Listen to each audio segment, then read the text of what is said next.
Hello, everyone, and welcome to another episode of the Reckless Paradise podcast. I am your host, Dystro, and tonight's episode is a very, not controversial one, but it's a band that we haven't covered really much here on the channel. This episode tonight is a first time ever random ranking for Avenged Sevenfold. This one's been kind of in the works for a little bit because me and Marissa both were doing the episodes for September and all that stuff, and she kind of suggested to do a random ranking for Avenged Sevenfold, which I was like, okay, I wasn't really up to fight against it also because I love Avenged Sevenfold. So the songs for the docket tonight are in no particular order. We have Chapter 4, Betrayed, So Far Away, Shepherd of Fire, MIA, Buried Alive, Critical Acclaim, Dear God, Unholy Confessions, and Bat Country. Majority of these songs I do know. And it was kind of hard to pick my top three. My top three are in question. Like each one of the top three songs could have been varied for the top spot in the number one. But my number one is still going to be an all-time classic. But that being said, let's go into this random ranking for Avenged Sevenfold. So, my number 10 is going to be Chapter 4. The only reason why is because I haven't really heard this much of Avenged Sevenfold. Like I haven't heard like Waking the Fallen and City of Evil and all that stuff. But the sound at that time for Waking the Fallen wasn't really as like, I guess, like not lyrically sound, but it wasn't as clearly sounded as like City Evil and Nightmare and Hail to the King after that. So it's kind of like that's what kind of like I guess brought it like down for me. But I still again like I still haven't really heard the song before. It's not a bad song at all. It is from Waking the Fallen. Like I said, so maybe in the near future, maybe I should go into Waking the Fallen. One of the songs that I do know, Unholy Confessions, is like way, way higher on the list. But it's like I think the sound at that time was just like I guess their audio equipment or whatever they were like producing it on wasn't just really registering its like natural sound or something. So that's why it kind of like this doesn't sound like it's very crisp or anything.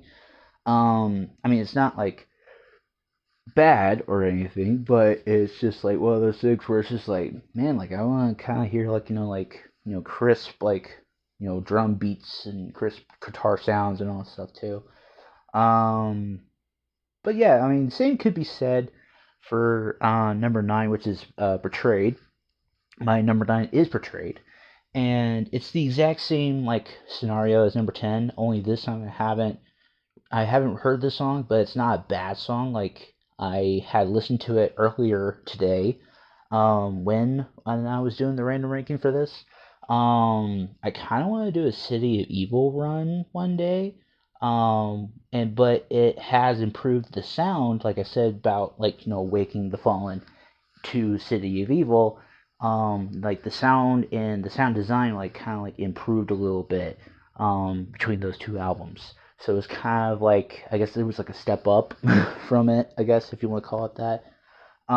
Which is not a bad thing. Like every studio is different with different sound equipment and all that stuff too.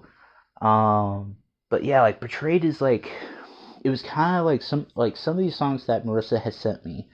They were like 6, 7, almost 9 minutes long. So I kind of had to like take my mind off things and kind of just like listen to it and all that stuff, which is good to do every once in a while. Um, but yeah, this song in Chapter 4, I don't really know much more about, but I want to kind of try to do a Waking the Fallen and City of Evil run one day, and maybe do a breakdown on each one of them. So that'd be kind of cool to see in the near future. Maybe, I don't know. So let's go on to number 8, which is So Far Away. It's the exact same verbiage as 9 and 10.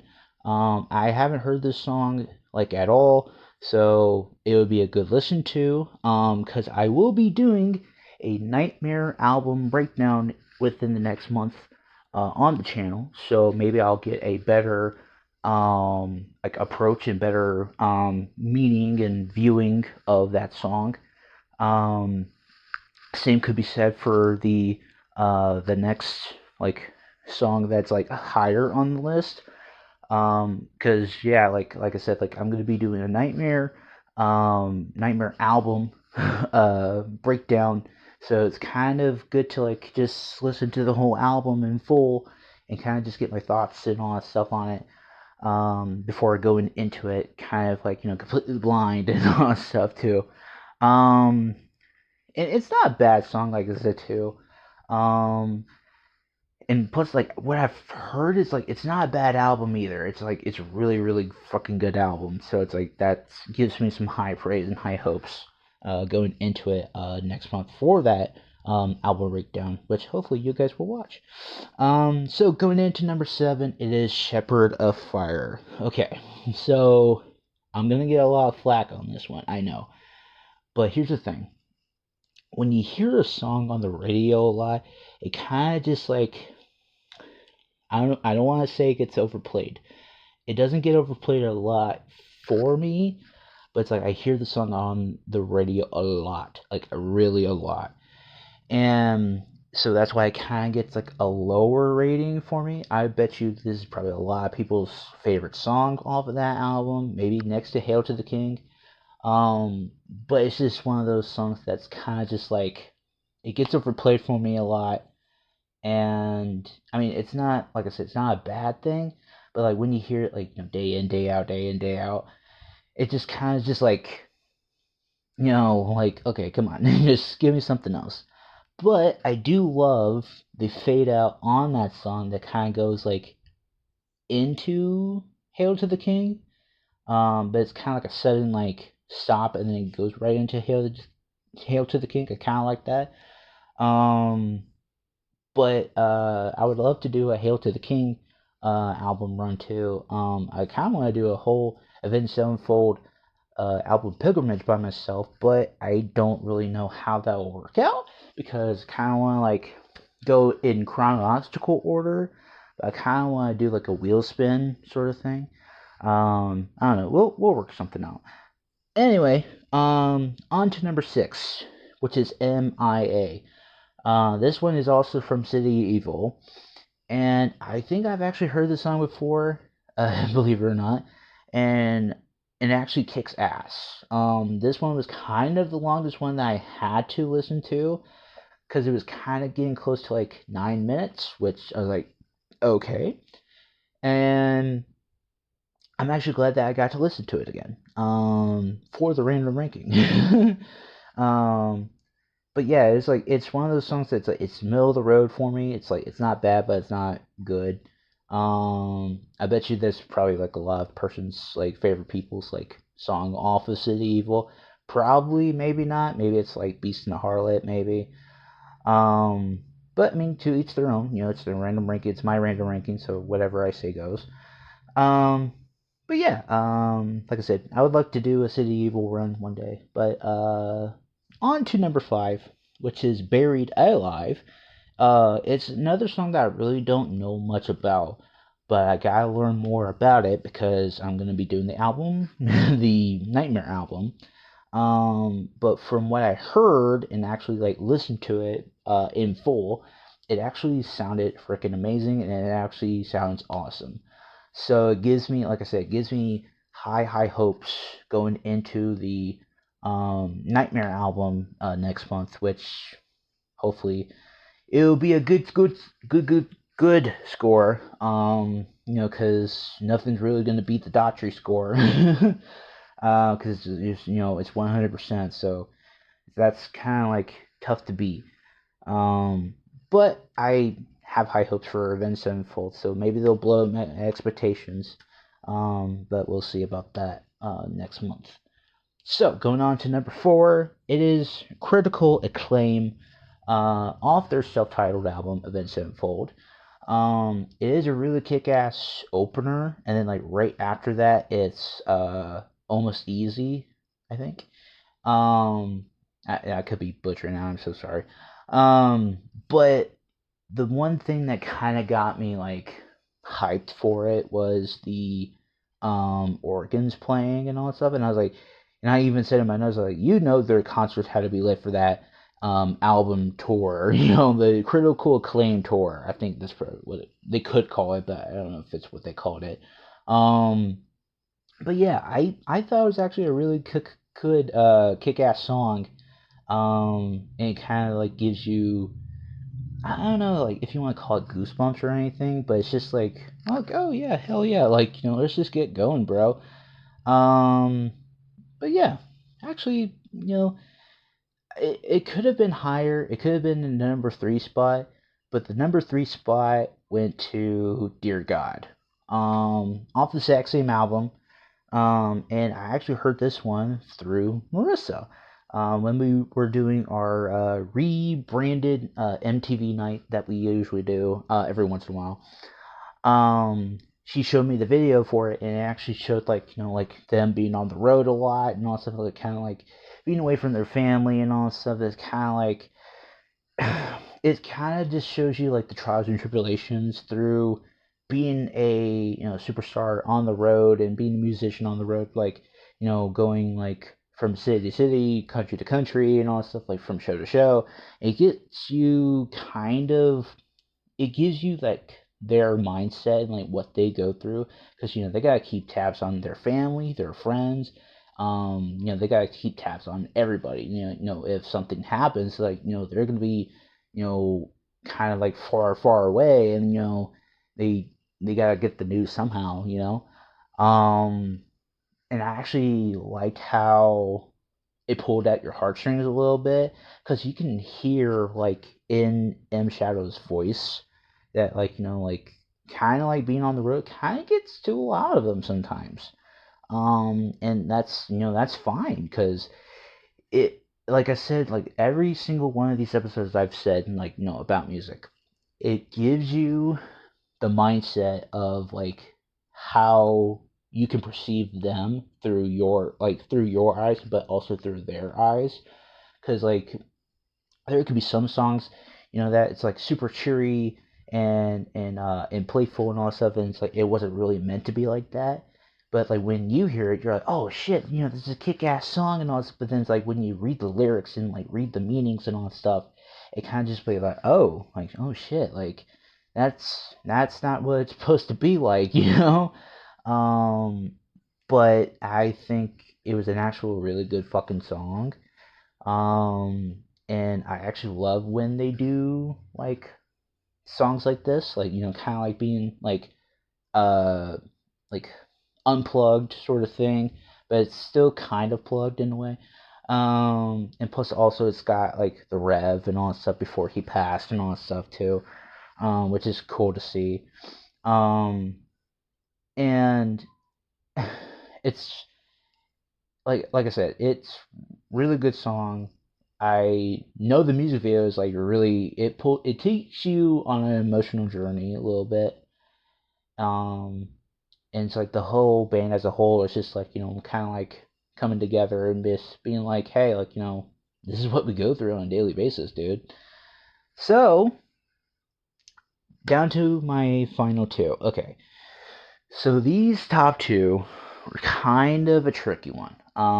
What I mean by that is like the top two songs were top of my playlists, like top of my list sort of thing. Um, and my number 2 is Unholy Confessions. Now, the reason why it's at number 2 and not number 1, the reason why it was at number 2, it kind of gets overplayed for me just a little bit, but not too much where it's like down below. Um, this song is actually near and dear to my heart for many, many reasons, but it's also because of how M Shadows, like, he can go from screaming vocals to clean vocals, and it is a lost art nowadays sometimes. Um, and you gotta like strengthen your vocal cords to a degree that it doesn't ruin your lyrics, and it kind of like shows that like he's got some range, so like he can do some screaming up here, but then also kind of go down to soft and melodic. Like a good example for it is the lead singer from Ginger. She can do soft melodic voices, like she could do that, like do melodies and all that stuff. But then when it's time to like put that, like flip that switch, it's like she can just do it, and you can see like no string in her neck or anything. You can just see it's like super easy, but it's like she's been training to do that for her whole entire life. And I think it's actually a it's considered a lost art nowadays too. Like do vocal training and all that stuff too, because like with Matt from Trivium, like he blew out his voice, so it's like he was kind of like effed for a while, until like he learned how to strengthen his vocal cords and his lyrics and all that stuff. So it's like you gotta be very very careful out there. Um, and it is still a kick-ass song too. It is from Waking the Fallen, and I actually liked how the drums sounded on that song, because you can hear the like how the not the snare, but kind of like how the production value in the audio kind of was just like not there just yet at that time. But then like like I said, for City of Evil and self-titled and then Nightmare and all stuff, like the audio value got a little bit higher and all that stuff, so it kind of sounded more crisp. Um, but yeah, it's still a kick-ass song. So my number one is Bat Country. It is an all-time classic song for all the right reasons, and the video is a freaking acid trip. Not gonna lie. And you can see like how like I guess if you want to call it like their production value was kind of like they're like, okay, like look, here's this check for like however many, like how much ever money. And they're like, okay, let's just gonna get like this car, and we're just gonna drive through the Nevada desert and all this stuff, and like go into Vegas and all that stuff. And like I guess you could probably say like, hey, like the editing team, like just make some of these people like just like look like freaking crazy. Like they just came out of the acid trip from Black Hole Sun from Soundgarden, like something like that. I mean, I wouldn't be shocked if they had some of the editors from that video on that on Backcountry. Um, it is from City of Evil as well. Um, and I mean, like I said, it's a good song for all the right reasons. And plus, like the Rev's drum work on that song too is still kick ass. Um, and I'm actually kind of sad, like when you talk about the Rev, like how much of an impact he's had on the band since its inception till his untimely end. May he rest in peace. I like when you talk about drummers, the Rev doesn't really get brought up that much, but I think he should, because some of his double kick is like it's very not noticeable sometimes, but it's like when you notice it, it's like he just goes into overdrive, and it's just like oh shit, um, but yeah, man, okay, back to backcountry, back to backcountry. Um, Backcountry to me, it just epitomizes the sound of like Avenged Sevenfold, like how it comes like to them being a group all together. It's like, they can, like, some of their videos, it's kind of like kind of funny, but it can also be serious. And I love, like, when they're kind of serious sort of thing. Um, but like with Backcountry, like I said, this video is like all over the place. Like I said, you're on an acid trip. It feels like, um, and yeah, I'm gonna just stop talking about Backcountry because I could go on forever, but I don't want to do that to y'all. So, with that being said, that is my random ranking list. Let me know what you guys think in the comments down below. What would you rank all these songs, and how would you rank them? So, if you made it to the very end of this video, we do really appreciate it. If you are watching on YouTube, which you are, if you made it to the very end of this video, please make sure to follow us. All social media links are in the description below, which will take you to our Linktree page, which will take you to our Instagram pages, Twitter pages, the podcast Reddit page is on there, my gaming YouTube channel is on there. I'm almost at 1560. Let's hope I can get to 1600 by the end of this year. Hopefully so. I'm still trying to bank on that. And that is it for the month of September. And I hope you guys had a good September. October's just right around the corner, guys. It's almost Halloween, spooky season. And there'll be a whole bunch more of these types of videos in October. Hopefully you had a good September. And I will see you guys in October. Peace.